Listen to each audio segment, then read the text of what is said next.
तो बच्चों इस वीडियो में क्लास 7 का जो मैथ का पेपर हुआ था हिंदी मीडियम में डिस्कस करेंगे। इंग्लिश मीडियम में कंप्लीट पेपर का आंसर अपलोड है। कमेंट में प्लेलिस्ट की लिंक मिलेगी, ओपन करके देख लो। जितने पेपर हो रहे हैं सबके आंसर अपलोड हो जाते हैं, कमेंट को चेक कर लिया करो। दोनों शिफ्ट की बात मैं कर रहा हूँ, मॉर्निंग एंड इवनिंग की। ऑल सब्जेक्ट आंसर की अपलोड हो जाती है, तो कमेंट को चेक कर लिया करो। ठीक है, सीधा आ जाओ क्वेश्चन पर। इवनिंग शिफ्ट वाले बच्चे प्रैक्टिस करेंगे अच्छे से क्योंकि उनका एग्ज़ाम है। ठीक है, तो ध्यान से देखो ताकि अच्छे समझ में आ जाए। ठीक है, किसी प्रकार की कोई दिक्कत ना हो। क्वेश्चन नंबर 1, -10 का योज्य प्रतिलोम होगा। The additive inverse of -10 is. तो केवल निशान बदलता है। अगर माइनस है तो प्लस हो जाएगा, प्लस होगा तो माइनस हो जाएगा।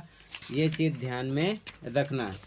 ठीक है, इवनिंग शिफ्ट वाले एग्जाम्पल मान लो -5 है तो क्या हो जाएगा +5। अगर मान लो +15 है तो क्या हो जाएगा -15। ये चीज़ ध्यान में रखना। निशान अगर फ्रैक्शन में हो तब भी ध्यान रखना। 2/5 है तो -2/5 हो जाएगा। अगर 4/6 माइनस में है तो प्लस में 4/6 हो जाएगा। तो इवनिंग शिफ्ट वाले ध्यान देंगे। ठीक है, यहाँ पर आपका ए ऑप्शन राइट हो गया। अगला, यदि दो कोण एक दूसरे के पूरक हों तो उनके मान का जोड़ होता है। If two angles are complementary then the sum of their measures is. तो 90 डिग्री होता है। ठीक है, अगर यहाँ पर सप्लीमेंट्री की बात करते तो 180 होता, तो कितना होगा 90 डिग्री। ये चीज़ ध्यान में रखना। बी ऑप्शन हो गया। अगला, एक वृत्ताकार क्षेत्र के चारों ओर की दूरी कहलाती है।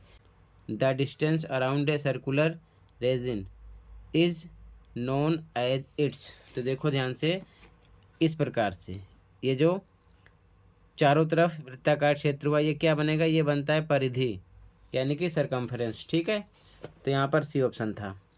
ठीक है, अगला, एक वर्ग में कितनी सममित रेखाएं होती हैं, तो कितनी होती हैं 4, डी था। अगला, 0.003 इंटू 0.2 बराबर है, यानी कि ये किसके इक्वल है। तो कुछ नहीं करना था, बस आपको ऐसे लिखना 0.003 नीचे 0.2 मल्टीप्लाई करना था और लास्ट में आपको 1 2 3 4 4 डिजिट बाद पॉइंट लगाना था। ठीक है, तो डी ऑप्शन हो जाता आपका। ठीक है, यहाँ पर ऑप्शन नंबर डी राइट हो जाता। ठीक है, ध्यान रखना। आगे देखो, दो कोण एक दूसरे के पूरक हो सकते हैं यदि वे दोनों, two angles can be supplementary if both of them are, क्या हों, समकोण हो यानी कि राइट एंगल। ठीक है, तभी तो समपूरक होंगे क्योंकि 90 90 मिलाकर 180 होगा और समपूरक का मतलब कितना होता है 180 होना चाहिए। और समकोण, समकोण क्या होता है, समकोण होता है 90 का। ठीक है ना, तो दो प्लस होंगे तभी तो कितना होगा 180 के, क्योंकि जो संपूरक होगा यानी कि सप्लीमेंट्री उसकी वैल्यू निकलेगी 180। अगला, ये किसके इक्वल था, तो इसको देखो ध्यान से। इसका सॉल्यूशन देखो, 3 सही 7/100 था। ठीक है, सातवां, तो सबसे पहले इसको साधारण भिन्न में सिंपल फ्रैक्शन में कन्वर्ट करो।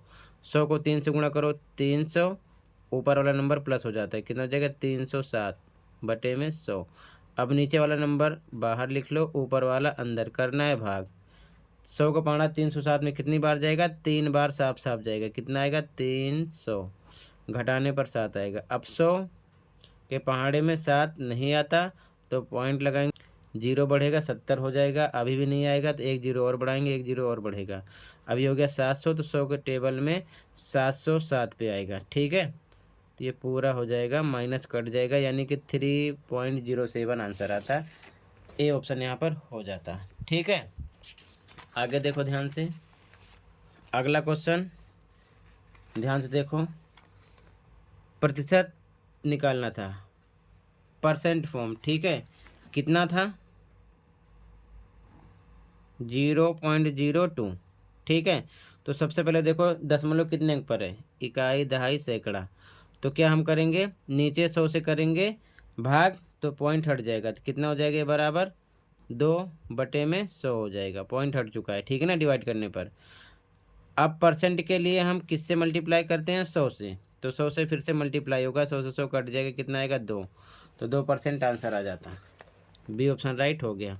अगला, दो ऋणात्मक संख्याओं का जोड़ होगा, sum of two negative integers is, तो ऑलवेज नेगेटिव, सदैव ऋणात्मक आता है। कैसे, देखो ध्यान से,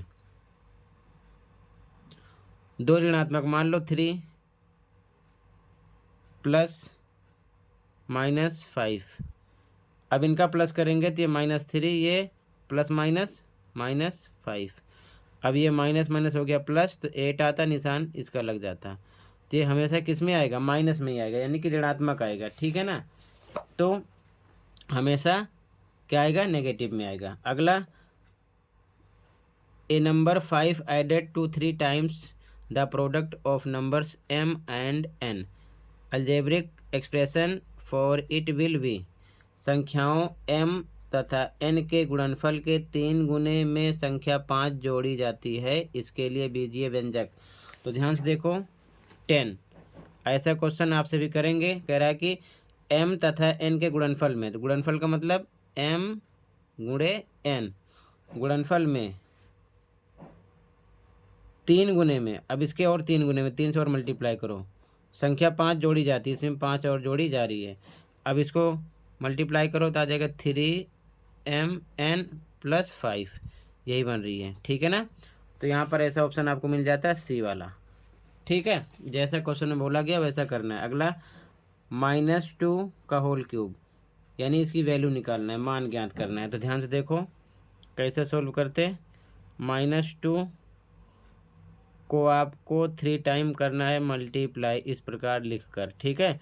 तो 2 2 जा 4 2 जा 8, ये minus minus plus minus minus आ जाता, -8 आ जाता, ठीक है। तो ऐसा आपको ऑप्शन मिलेगा ए वाला। अगला, एक समबाहु त्रिभुज में घूर्णन सममिति का क्रम होगा, the order of rotational symmetry of an equilateral triangle is 3 आ जाएगा, ठीक है ना, कितना 3। अगला देखो, among two supplementary angles the measure of the larger angle is 45 degree more than the measure of smaller angle, find the measure of angles। दो संपूरक कोणों में, संपूरक की बात कर रहा है, बड़े कोण का माप छोटे कोण के माप से 44 अधिक है, कोणों के माप ज्ञात कीजिए। ध्यान से देखो, क्वेश्चन है इंपॉर्टेंट, ऐसा क्वेश्चन आपसे भी कर सकते हैं, ठीक है, तो ध्यान समझो। अब ध्यान से देखो आंसर नंबर 2, ठीक है। दो संपूरक कोण है, अगर एक x मानेंगे तो दूसरा 44 अधिक है, यानी x + 44 हो जाएगा, और हमको पता है कि दोनों को मिलाकर कितना होना चाहिए, संपूरक कोण की वैल्यू कितनी होती है, 180, तो यानी कि x + 44 दोनों को मिलाकर किसके बराबर जाएगा, 180 के, क्यों, क्योंकि संपूरक कोण है, ठीक है, यानी सप्लीमेंट्री एंगल है। तो प्रश्नानुसार हम क्या करेंगे, ये अकॉर्डिंग टू क्वेश्चन था, ध्यान रखना, प्रश्नानुसार, ठीक है, हिंदी मीडियम में, इंग्लिश में according to question. x 2x हो गया, प्लस 44 बराबर 180 के, तो 2x बराबर 44 इधर आएगा, 180 - 44 हो जाएगा, 2x बराबर 180 में से 44 घटा दो तो कितना मिलेगा आपको, 136, तो x बराबर 136 बटे में जाएगा 2, डिवाइड करो, 2 × 12 2 × 16, कितना आ गया 68, तो x का मान आ गया 68, ये पहला एंगल हो गया, और दूसरा है x + 44, तो x + 44, x पर x की वैल्यू 68 + 44 कितना मिल जाएगा, 8 4 12 2, 6 4 10 1 11, 112, और दोनों को प्लस करने पर कितना आना चाहिए, 180 आना चाहिए, तो ये हो जाएंगे दोनों एंगल, ठीक है ना, 68 एंड 112, और दोनों को प्लस करोगे तो कितना आएगा, 180, ठीक है। अगला देखो, 3/7 के समतुल्य भिन्न ज्ञात कीजिए जिसका हर 6 हो, हर नहीं अंश यहाँ पर लिख लेना, find the equivalent fractions of 3/7 with numerator 6, यहाँ पर सही है, तो यहाँ पर अंश कर लेना, ठीक है। तो यहाँ पर फ्रैक्शन क्या, देखो ध्यान से, 3 में 3/7, तो कहने का मतलब यहाँ पर अंश 6 है, अंश ऊपर होता है और नीचे पता करना है कितना आएगा। तो सबसे पहले तो हम इसमें किससे मल्टीप्लाई करें कि 6 हो जाए, तो पता है 2 से करेंगे, तो नीचे भी 2 से ही करना पड़ेगा, ठीक है ना। तो कितना आ जाएगा इधर, 3 को 2 से किया 6, 7 को 2 से किया 14, तो ये आंसर हो जाएगा, ठीक है। आगे देखो ध्यान से क्वेश्चन देख लो। अगला क्वेश्चन अभाज्य गुणनखंड की घातों के गुणनफल के रूप में व्यक्त करना था। Express 405 as the product of powers of their prime factors, तो इसका निकालना था एलसीएम, ठीक है। देखो 405 इसका एलसीएम निकालोगे तो एलसीएम के लिए नंबर ध्यान रखना 2 3 5 7 11 13 डॉट डॉट डॉट, इन्हीं नंबर से कट करना होता है। तो सबसे पहले 405 2 से नहीं कट होगा, 3 से कट करेंगे, 3 एकम 3 बचा 1, 10 3 3 9 1 3 5 15 135 है। फिर 3 से कट होगा, 3 चौक 12 1 3 5 15, फिर 3 से कट होगा, 3 एकम 3 1 15 3 5 15, फिर 3 से कट होगा आएगा 5, फिर ये डायरेक्ट कट होगा 5 से, क्योंकि 5 में 5 का पहाड़ा आएगा। तो 405 बराबर फैक्टर क्या है इसके, 3 कितनी बार है, 1 2 3 4, 1 2 3 4 गुणे 5 एक बार है, 3 कितनी बार है, 4 बार, इसकी पावर 4 लिख दिया, 5 कितनी बार है, एक बार, ऐसे लिख दिया, ये हो गया आंसर, ठीक है। ये चीज़ ध्यान में रखना। बाकी क्वेश्चन देख लो ध्यान से। हाँ, ऐसा भी क्वेश्चन आपको मिलेगा, ये भी समझ लो ध्यान से। पुट करने वाला क्वेश्चन मैंने आपको समझाया था, आंसर 7, ठीक है। इवनिंग वाले अच्छे से प्रैक्टिस कर लेंगे। 5n² plus 5n minus 2, n equal to क्या रखना है, -2, तो 5 रखा, n पर -2 रखकर स्क्वायर किया, प्लस 5 n पर रखेंगे -2, फिर लास्ट में -2, ठीक है। इसको सोल्व करेंगे, 5 2 2 जा 4, प्लस का हो जाएगा, माइनस माइनस प्लस हो जाएगा, ये प्लस माइनस माइनस, 5 2 जा 10 -2, ये आ जाएगा 20 माइनस 10 -2, ये आ जाएगा 20, माइनस माइनस प्लस, ये हो जाएगा 12, 20 में से 12 जाएगा, कितना आएगा 8, ये आंसर हो जाएगा, ठीक है। तो ऐसे क्वेश्चन की प्रैक्टिस करना, मिलना है आपको भी ध्यान रखना, ठीक है। ये क्वेश्चन भी देख लो ध्यान से, ऐसा क्वेश्चन मिलेगा ही मिलेगा आपको भी। एक्स वाई की वैल्यू निकालना था, तो देखो ये है लीनियर पेयर बन रहा है, लीनियर पेयर बन रहा है, ठीक है। तो वाई प्लस 110 बराबर किसके जाता है, 180 के। रीजन लिखो लीनियर पेयर, हिंदी में लिखो रैखिक युग्म, ठीक है। कौन सा आंसर है, 8वां है, ठीक है। तो y बराबर 180, नंबर इधर आएगा 110 हो जाएगा, तो आ जाएगा 70, y आ गया। अब x के लिए देखो त्रिभुज पर आ जाओ, 3 एंगल में से 2 का पता होना चाहिए, तो y का पता चल गया, तो हम लिखेंगे x plus Y plus 50, X Y 50 बराबर कितने का जाएगा, 180 के। क्यों, त्रिभुज के तीनों कोणों का योग 180 होता है, यहाँ रीजन साइड में लिख देना, sum of all angles of a triangle, property English में, ठीक है। तो x पर x, y पर हम रख सकते हैं कितना, y आपका 70 आया है, 70 प्लस 50 बराबर 180 के। x प्लस इन दोनों को जोड़ो तो 120 हो जाएगा, बराबर 180 के। तो x बराबर 180, ये इधर आएगा माइनस का हो जाएगा, घटाओगे तो कितना आएगा 60, x आ गया 70, सॉरी x आ गया 60, y आ गया 70, ठीक है।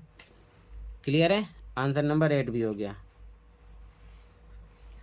अगला देखो, ए का मान निकालना है, तो यहाँ पर ठीक है ए की वैल्यू निकालना है, तो ध्यान से देखो, ये है कर्ण, ये है लंब, ये है आधार, ठीक है।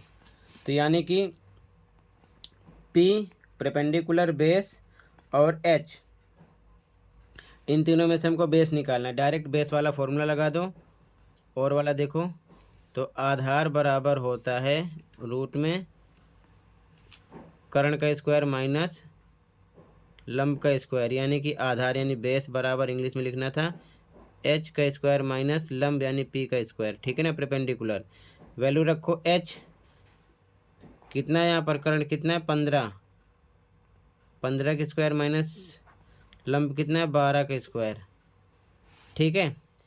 इसका स्क्वायर करते 15 को 15 से 225 आता, माइनस 12 को 12 से करते 144 आता, घटाओ 5 में से 4 जाएगा 1, और 12 में से 4 जाएगा 8, ठीक है। 81 आ गया, इसका वर्गमूल कितना 9 गुणे 9 यानी 9 निकलेगा, ठीक है। मीटर सेंटीमीटर मीटर, यही आ गया आंसर, ठीक है। आपसे बेस पूछ सकते हैं, लंब या कर्ण, तीनों में से कुछ न कुछ पूछेंगे, ज़रूर ध्यान रखना, ठीक है। तो फॉर्मूले भी तैयार कर लेना, ठीक है। तो टोटल इतना ही है, ये भी क्वेश्चन प्रैक्टिस कर लेना। ए पर 5 रखना, बी पर -3 यहाँ पर, तो ऐसा क्वेश्चन भी आपसे पूछेंगे, ठीक है। कंप्लीट पेपर का आंसर मैंने अपलोड कर रखा है, वहाँ से देखकर प्रैक्टिस कर लो, आगे क्वेश्चन देख लो। इवनिंग शिफ्ट वाले बच्चे अच्छे से प्रैक्टिस कर लेंगे, ठीक है।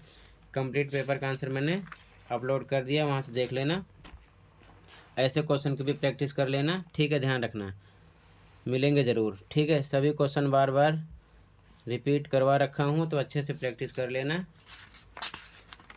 आगे क्वेश्चन देख लो। बाकी मॉर्निंग वाले भी देख लेंगे कि सभी एमसीक्यू क्वेश्चन में कितना आपने सही किया था, ठीक है। कंप्लीट पेपर का आंसर भी चैनल पर देख लेना। इतना था इस वीडियो में, मिलते हैं अगली वीडियो में। Thank you for watching.